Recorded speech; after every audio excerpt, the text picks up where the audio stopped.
Today, January 18th, would have been my father's 92nd birthday. I'm currently on Maui time, sitting in Lahaina, visiting my brother Ray as I edit this video. Being here 2 hours behind Pacific Standard Time has given me some space to finally fulfill the promise I made to all of you who reached out after my father's passing. What I'm sharing today is a recording of a private Zoom meeting I held with my inner circle clients that my brother Ray made a guest appearance on. I decided to take this raw, unscripted discussion public because the information is too critical to keep it behind closed doors. As a former eye doctor, I ironically realized that I had a massive blind spot during my father's final days. We had the living will, but I learned the hard way that in a crisis, paperwork doesn't have a voice. I want you to simply just watch and learn from this video. You don't need to worry about taking any notes. I've already prepared a downloadable document checklist for you. It's called the Trifecta of Dignity so that you can navigate these critical end of life decisions and documents with more clarity. In the video description, you're going to find the checklist so that you know what to do next. Dad, this one is for you, and aloha from Maui. We're here today because, as many of you know, my family just walked through the hardest 6 days of our lives. On Veterans Day, my father, our Superman, Ray Soto, suffered a stroke. He passed away 6 days later, but we realized something that we want to share with you all today. So having paperwork, guys, isn't the same thing as having a voice, which is an advocate. You guys in this course know that I'm teaching you guys how to be your own advocate for your own healthcare. I want you guys to be the CEO of your healthcare, which means you're using the medical system to your advantage for your best outcome. So what I'm going to teach today here is the rude awakening we had as a family, my brothers and I. We thought everything was in order. So when the neurosurgeon was talking with us regarding my father's situation, it was during the time where there was a helicopter sitting on top of the hospital, preparing to take my dad to get to the next hospital to have a surgery done. So what happened at the ER after his stroke is the emergency room where we live had him go through some tests at 91 years of age to find out if he was a candidate for some neurosurgeon to do a surgery to remove the clot to see what he would regain. Undergoing brain surgery and then waiting to see what ends up happening afterwards. Now, I will admit that my decision making was tainted because I was too close to my father. In that moment, I think, Ray, had you been there, I think you would have been able to pull my head out and say, hey, Janina, we're not thinking of this. I thought of this. I thought of the same thing, but I had to look at it from a perspective of seeing Dad as a very fit guy, even at 91. Well, shoot, if this surgeon can make that successful, maybe Dad can come out on the other end okay. I think I would have made the same decision you did, which is to say yes, go ahead and try, because I think I would have felt bad had we not made the decision to at least try, even though he's 91. Okay, so he had a stroke. Why not? Let's give it a try. Unfortunately, though, it didn't work, and we knew the decision as soon as we knew it wasn't going to do it. But yes, I would have made the same Glad to hear you say that. what I saw him. And, that comforts me because I've been struggling with that decision. But if you had just let the medical directive that my dad had wanted stand alone, the decision would have been different. And this is the difficult path everyone is going to possibly face with a loved one of some sort, whether that be a parent, a sibling, a child. Moving on, I'm going to share with you that there are three pillars that work together that are for your end of life journey. And I'm going to help ensure that it's a peaceful one for you, but also make sure it's not a medical battle. Because I'm sure there's people who could come on here and talk about the things that have happened to them. And I didn't want to make it going down that path, but you guys know what I mean about people fighting at the end. And I've even heard doctors talk about fistfights that happen in the hospital between family members. and it's not pretty. So by the end of this meeting, you're going to understand the power of attorney, the living will, and the POLST, POLST, which is physician orders for life-sustaining treatment. In some states, it's called a medical orders, a MOLST or a POLST. It's the same thing. So let me share my screen with you all. This is what I'm calling the Trifecta of Dignity. And I put POLST here at the top because this is the one that my brothers and I did not have for my father. We had his living will and we had his advanced medical directive, which we thought was going to take care of us. Let's put living trust aside because that has to do more with money and property, whereas the living will and the advanced medical care directive are something I want to go into. But first, I'm going to start with the pulse because that's what we were missing. I'm going to first go over this default rule. If your desire, if something were to happen to you, is to keep you alive doing everything possible, then you don't need anything we're going to talk about today. Absolutely nothing. The default rule for the medical industry and also for Raymond, you can speak on this as a canine officer. If you come up on the scene and the paramedics and the fire department is not there yet, what is your job? To render aid to the best of my ability. Exactly. And that could mean saving someone from dying at that moment, but they may end up an invalid for the rest of their life. Through that. Okay, so here's what I want you guys to get clear on. The default rule exists for all of us. It's our responsibility if we want to change that default rule. So this is why we're having this discussion today about what a POLST is. It's going to vary by state.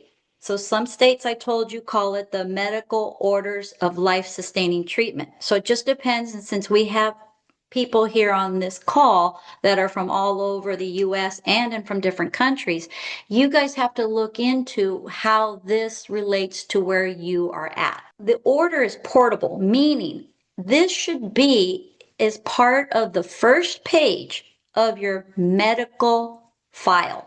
Meaning, if you have a doctor right now that you're seeing, you need to talk to your doctor and say, doctor, can you please help me fill out my POLST, P-O-L-S-T, or MOLST, M-O-L-S-T. And the doctor is probably one of the best people to help you fill it out because he may be able to answer questions.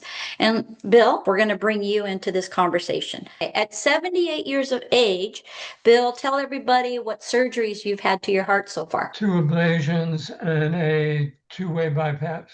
A person in Bill's condition will do really, really well talking with his doctor to give him the straight answers. Because Bill, when you want to make a decision about what your end of life treatment is going to look like, now is the time to make that. So you ask your doctor for that form. And most doctors, by the way, should have that form in their office or be able to download it, print it out for you, and walk through with you what should be there. So let's go over some of the key moments here. It's like a prescription.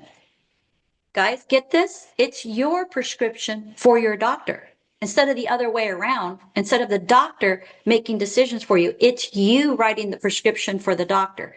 So when it comes down to it, it helps you get your wishes across all different care settings. That means it should follow you, like I said, the first page of your medical record. And it transforms the stated preferences that you have into medical orders. The doctor doesn't get to decide what his or her desires are for you or what he can and cannot do for you.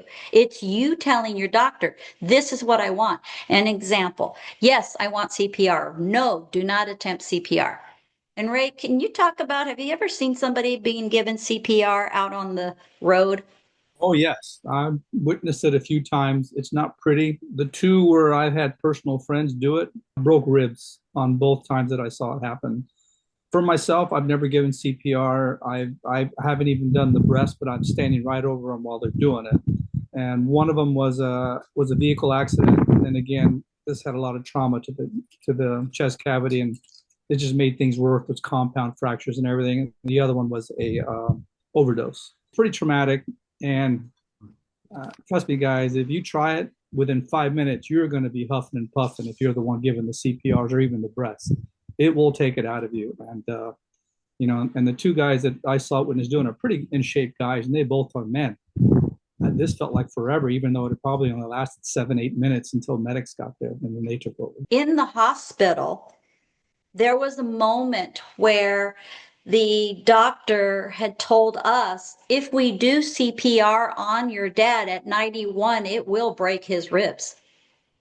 I interrupted the doctor and said, don't worry about that. That's the last thing my dad wants, is to have that kind of intervention done, especially at 91 years of age. Imagine trying at 91 to heal from broken ribs. That's painful. And that's not the kind of life my father would have wanted to live. You need to have an in-depth conversation with your healthcare professional. And here's where we're going to be real. Do you really think your doctors have time for this? When you have a problem, you're lucky if you get 15 minutes. So this is going to be something, it's a wish list, okay? It would be nice for you to sit down with your doctor and do it. Okay, so here's the important thing about a pulse. It is not an advanced medical directive. Why is it not an advanced medical directive? Because a medical directive is not one that your doctor has to follow. Surprise, surprise. I did not know that. And Ray, did you know that? No, I didn't, but we learned quickly that that's the case. Because the medical directive, I had that in my hot little hand when I was in the emergency room at the hospital in our hometown.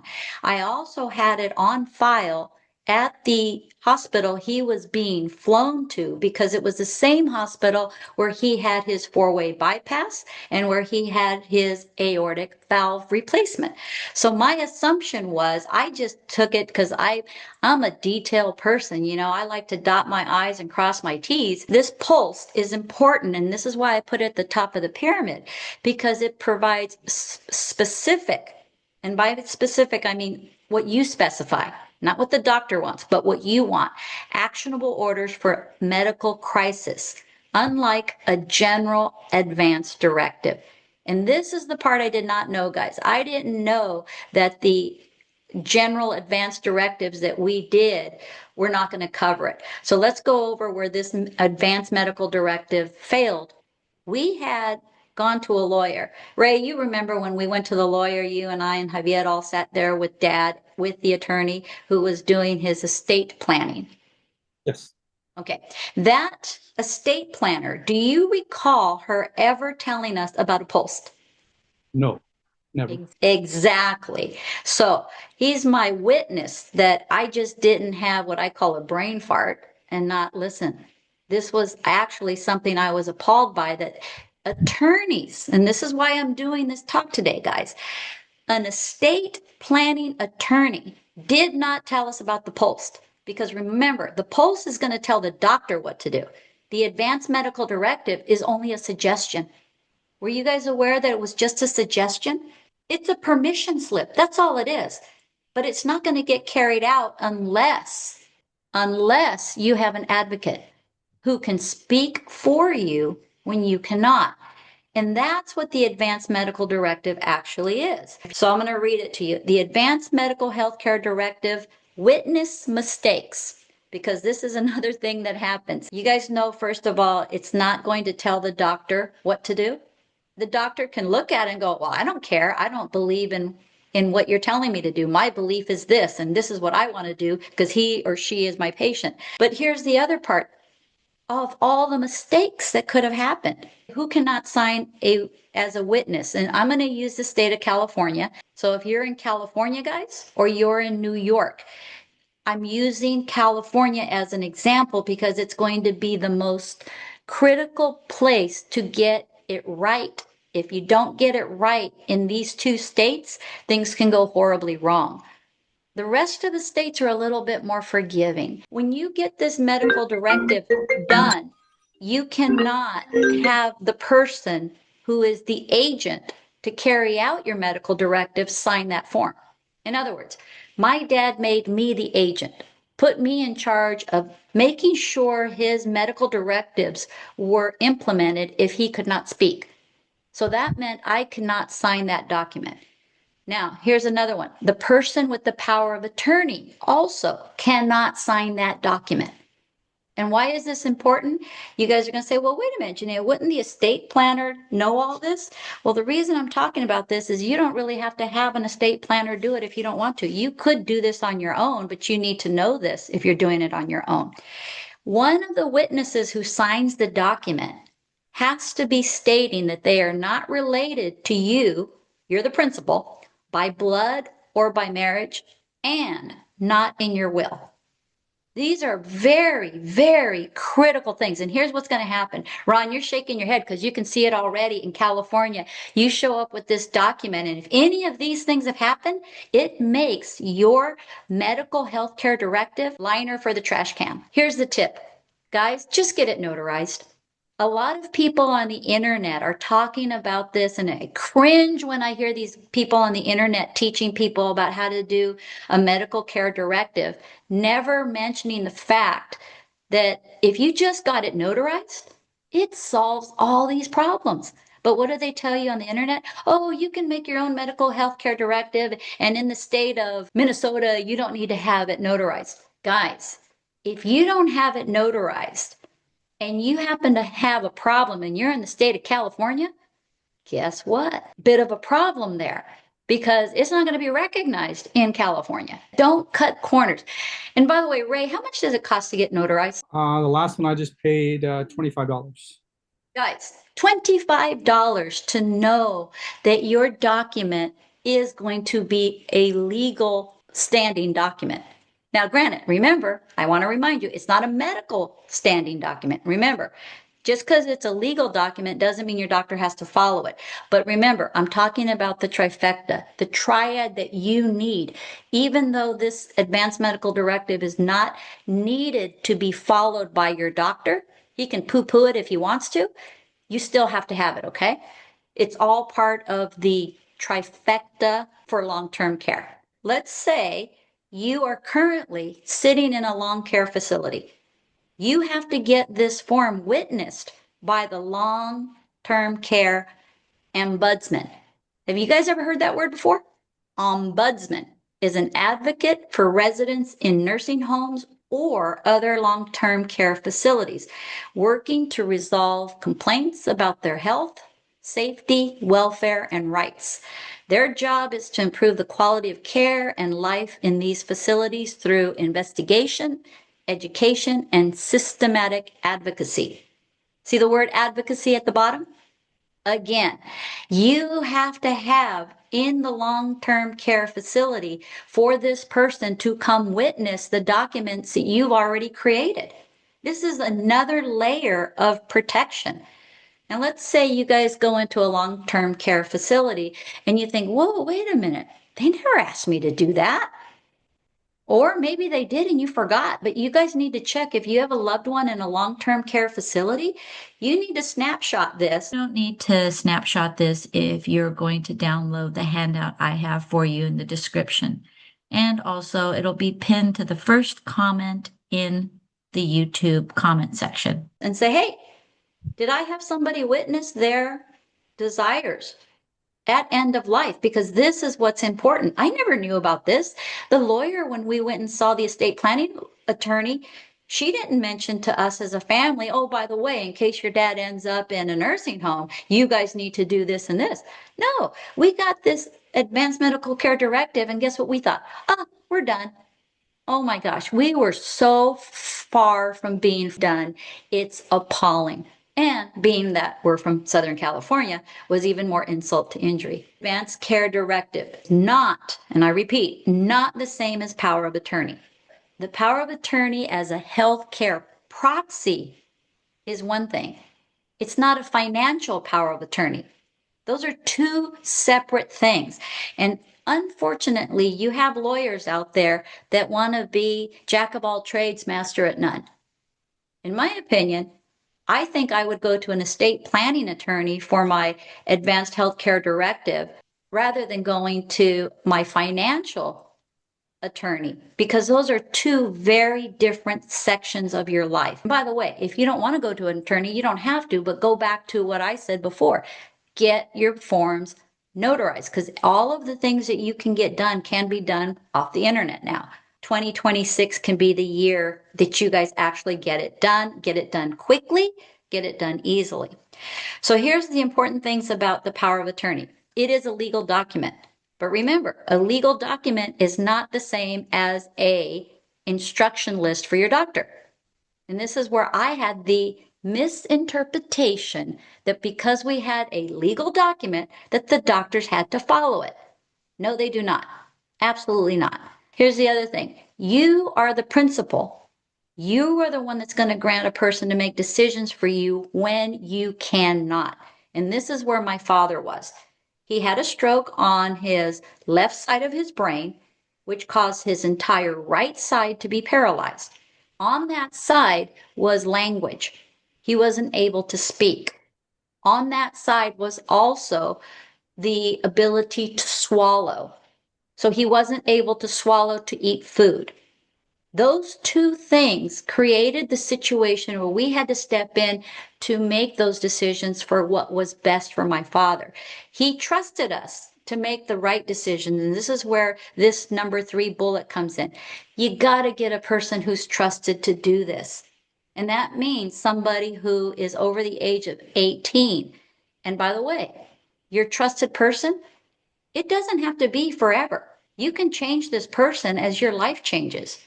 So if you're in an age where you're over the age of 70, maybe the person you trust has already passed away. So you guys need to keep changing who that trusted person is. And here's the cool thing about these advanced care directives. You can tear them up and do them all over again. They're not something you're going to file with the county or with the state and it's a big rigmarole. No, you just tear it up, you redo it again, you get it notarized again, and then what do? You make multiple copies, you hand it out to everybody who matters and say, here's what I want. Here's what I want you to do. Make sure everybody knows, because that's your job to make sure that they know the document exists. I would call it a digital document. It's another option. Okay, and here's the thing here. Often needing a notary, I don't agree with that. This is what I took off of Google, and this is why I tell you you can't trust Google. Often needing a notary or witness. What did I tell you guys before? You need to get it notarized. Just because Google says it's true doesn't mean it is true. So get your document notarized. Like Ray said, $25. Your bank should have a notary already, part of the services.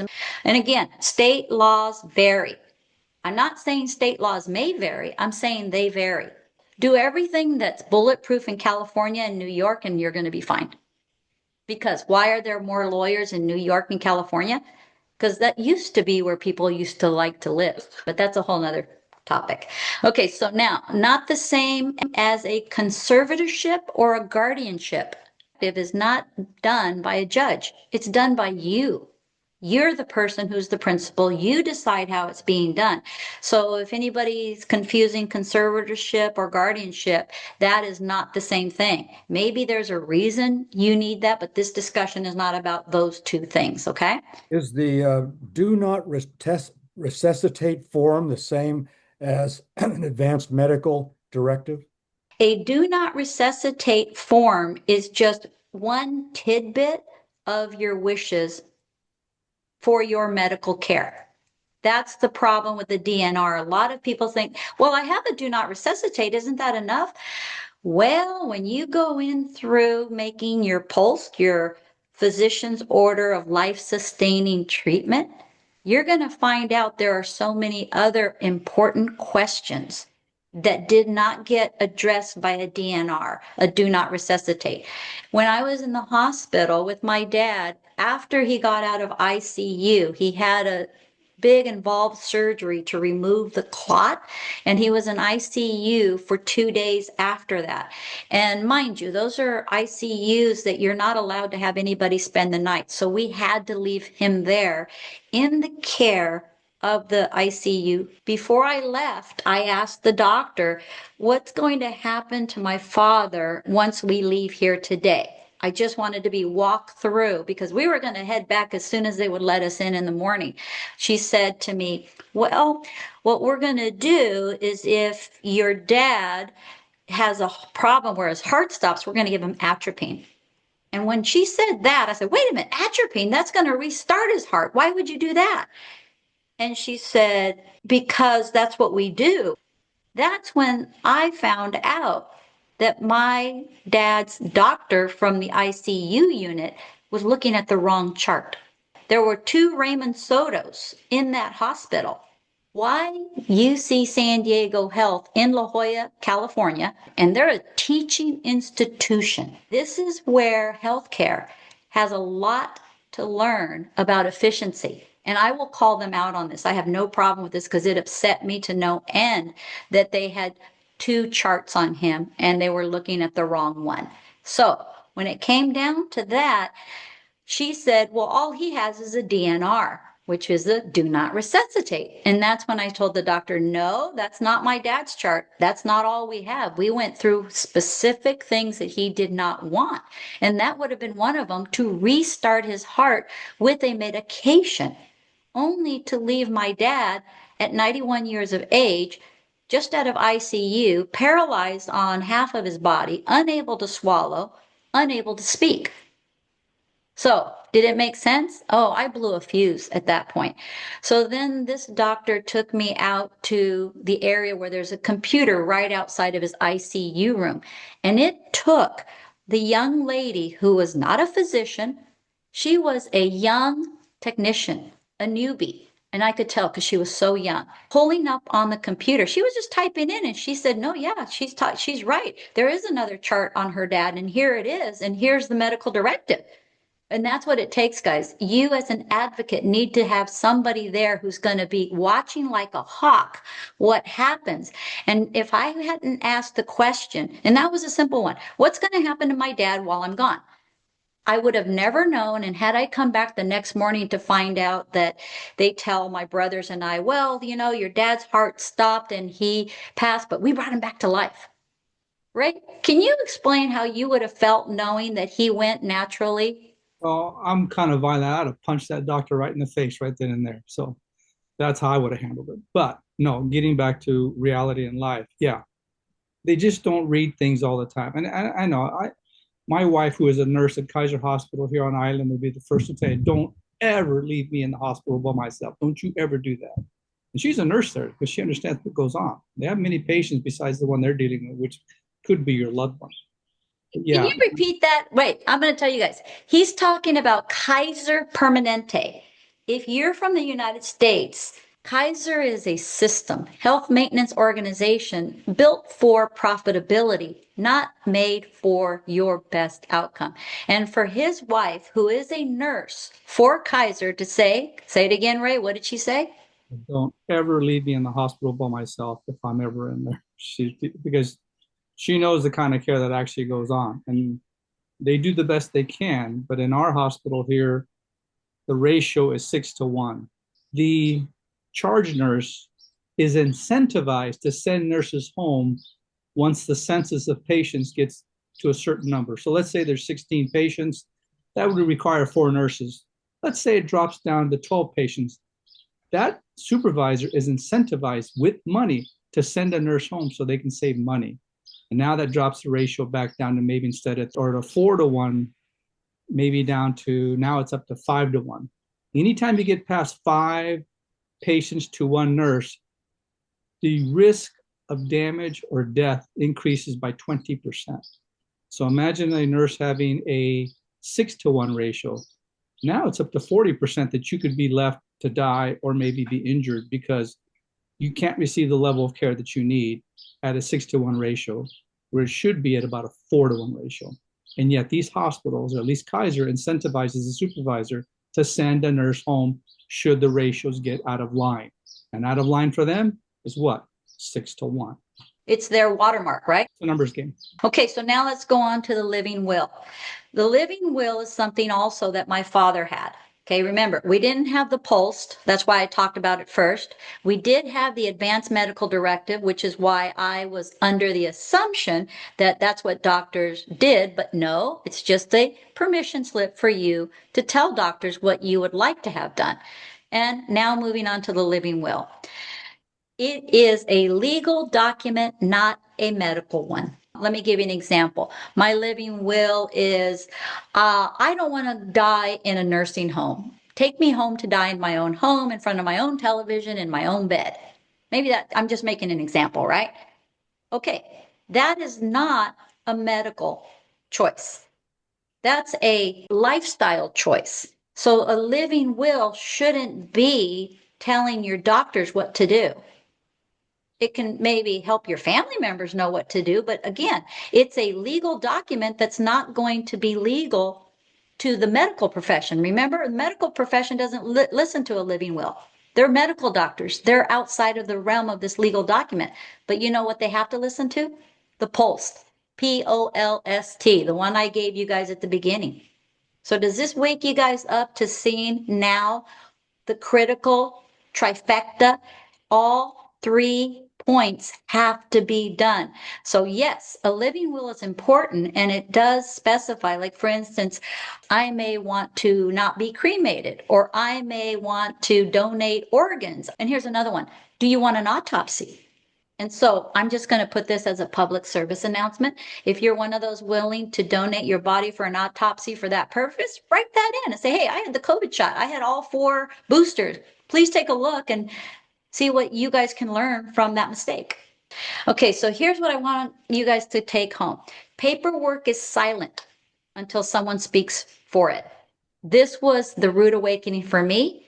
I kept assuming every time. I kept asking the doctors, well, wait a minute, aren't you reading his medical directive? No, it's not their job to read it, guys. Doctors have a lot to do. It's you as an advocate for your loved one to speak on your behalf. Okay, and don't expect doctors to give you all the options. Our neurosurgeon for my father was only concerned with, was he capable of going through the specific surgery to remove the clot? And if he passed certain tests, then he was capable. So what they did in our local hospital, they ran him through those tests. Then they put this neurosurgeon on a live big screen Zoom for my brother and I to have the discussion of what next. So the doctor comes on and says, good news, your father is a candidate for the surgery. And just like Ray said, we are always so hopeful, you know, we felt our dad was Superman. So when the neurosurgeon gave us the option of having this surgery, he would have to be life flighted, meaning in a helicopter, to go to UCSD La Jolla, San Diego, to have this surgery done. So when my father was in a helicopter on the roof of this hospital, as I was on the phone with the doctor, well, doctor, what happens if we don't do this surgery? And this is what the doctor responded. Well, your father's head would swell and we'd have to cut open his skull to relieve the pressure. As soon as the doctor said that, I said, oh my God, I don't want that to happen to Dad. So I said, yes, of course we'll do the surgery. So then the helicopter takes off, right? Okay, here's the problem. The most important option was not on the doctor's list. Can you guys guess what option that was? Keep them there at our local hospital and make them comfortable. You can give somebody pain medication up the yin yang and they won't feel a thing. You have special knowledge of a fentanyl, what is it called? The fentanyl, how people who are on that drug, can you go over that?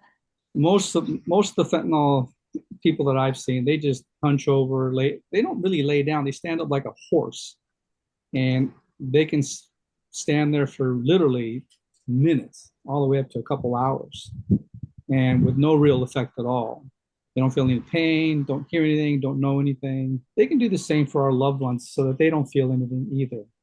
And I think that would have been a better option for my father. But with all that the knowledge that we had about our dad and how we thought, well, maybe he could pull through. So we attempted to do the surgery. Now, had we been given that option, would we have taken it, Janina? I'm not really sure about that, especially with Dad's condition. We'd have probably had a debate about, well, Janina, you know, it's a stroke, it's possible. Should we try? He's 91. Yeah, 91's pretty up there. But at the same time, this is a 91-year-old man who was tinkering around in the garage doing what he normally loves to do with no real issues. So I don't think we would have taken that option, but it would have been a nice one to hear. Who knows? Maybe we would have taken it, but I think there would have been a debate between you and I, Javier, about, yeah, let's go ahead and try this thing. But as soon as we knew it wasn't going to work, we just let Dad go. We want you guys to hear is the importance that when it comes to comfort care, that's the option doctors are not going to bring up with you. So I want to go into comfort care and what we did. And actually, I wish Ray's wife were here because she could talk more in depthly on comfort care because Ray, you probably know this too about how they moved Dad out of ICU and then moved him into the comfort care facility because they knew by that time there was not going to be a resuscitation. We had a DNR, do not resuscitate, and he wanted to leave this earth naturally if his quality of life could not be regained. Within the ICU on day 2, they did a swallow test. And that swallow test revealed he was not going to be able to swallow on his own. So because of that, one of my dad's most favorite things is to eat, which is, I've inherited that from him. I love to eat. Food is my favorite thing in the world. My father couldn't be able to eat and enjoy, so therefore the next favorite thing is to sleep. And how do you do that? Fentanyl. Fentanyl given on a drip system every so many minutes. And that kept him comfortable. And it also helped him to pass naturally more quickly.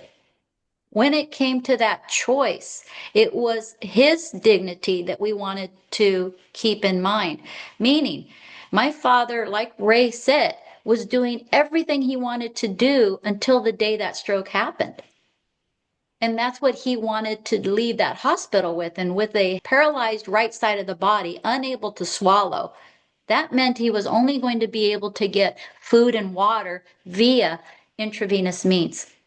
We had to keep reminding ourselves that we're protecting our father's lifestyle and his dignity. Because for my father being Superman, that's not Superman lying in a bed where people have to wait on you hand and foot, keep making sure your food is being given to you via the tubes. That's no kind of life for my dad. Some of you out there may think differently and say, no, I don't care whether I can't do any of that as long as I'm still alive. Inside of the Trifecta of Dignity handout, I'm going to include a list of questions for you. That way you can ponder these questions before getting these documents done. I don't want you to rush through them. I want you to sit with them and really ponder what your hard lines are. And I hope this makes it easier for you to take that first step. So once you have your answers, you can hit the easy button for your family so that they can focus on just being present with you without confusion when it matters most. Well, the other thing my father couldn't do is when he would look at us, I could tell that it wasn't my father there anymore.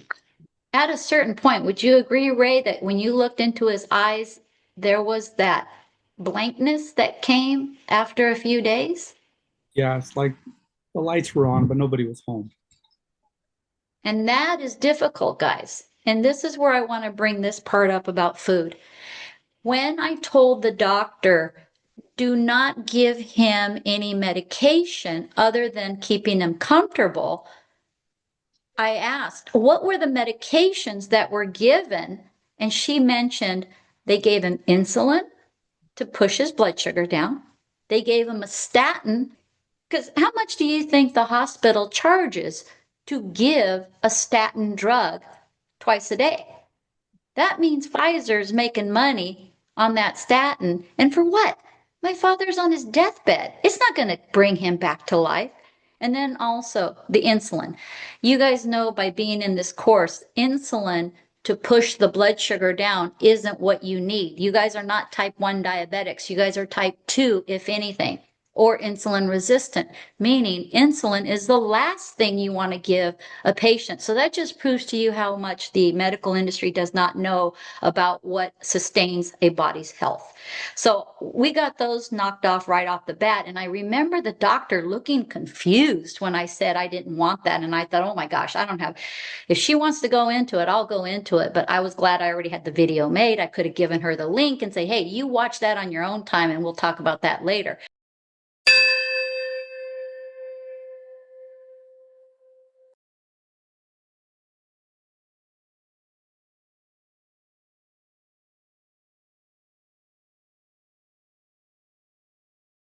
But then came the next discussion about food and water. Your 1 pound of liver doesn't register on your weight scale or on your waist measurement. That 1 pound of fat is there for the reasons to sustain your life as your body sees fit. So there is no need for food for at least, I'm going to even throw this out there, for a month. If you're in the hospital, incapacitated, the last thing you want to do is try to put food into a body that the body has already made a decision by not being able to swallow that food shouldn't be coming in. You guys know we all have a liver that has 1 pound of fat on it already that will sustain your life for weeks on end. And when I said no food and no water, and she goes, wait, no water either? And here's why, guys. When I said, yes, I don't want water either. And she says, well, you are aware that what that will do, aren't you? And I said, yes, we're not here to sustain his life because, guys, water sustains life. We were already at the point we knew the surgery went really well, but his recovery didn't. Remember, he came out of it still paralyzed and unable to swallow, unable to speak. And like Ray said, with the eyes, lights are on, but nobody's home.